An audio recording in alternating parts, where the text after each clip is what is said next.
Larn and Bali Pier are all ready for Songkran, which is almost here. Let's get into some details. I'm Adam with TPM Media. It is April 11, 2022. Songkran officially begins April 13th. As you can see from the footage, a ceremony was held today with officials from the Marine Department, Bali Pier, Chambéry officials, and other relevant agencies to talk about marine safety, especially as the number of tourists going to visit Koh Larn over the next few days is expected to increase. Indeed, we actually already saw what appeared to be a traffic increase today, and we'll take a look at the numbers on a regular basis throughout the festival. Now, of course, this year's Songkran is still going to be milder than pre-COVID.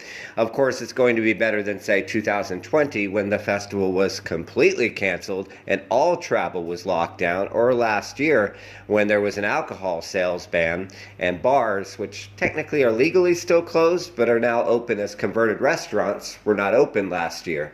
Things have improved, but there's still water splashing bans, although Thais are being encouraged to travel, although carefully, as COVID-19 cases remain high in the country, and concerns from officials, especially amongst the elderly and vulnerable in rural areas, remain high. Regardless, Pattaya authorities and Bali authorities stated that they feel that marine safety will be a top level of concern over the next week or so here in Pattaya.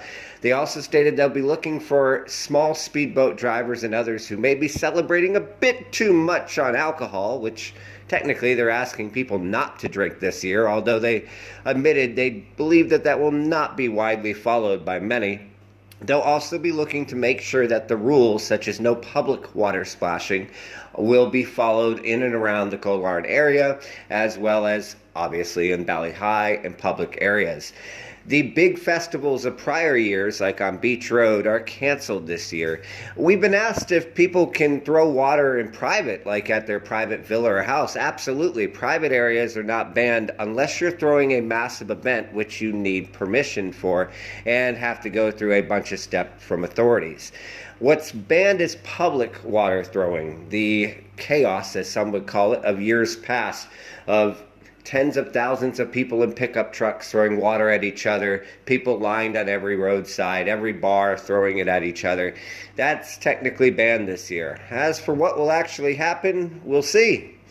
But we wish you and yours a very safe and happy Songkran festival. We'll still be working here at TPM Media while many are on holiday, and we'll provide you updates as well as safety updates and traffic updates throughout the festival. Go Larn and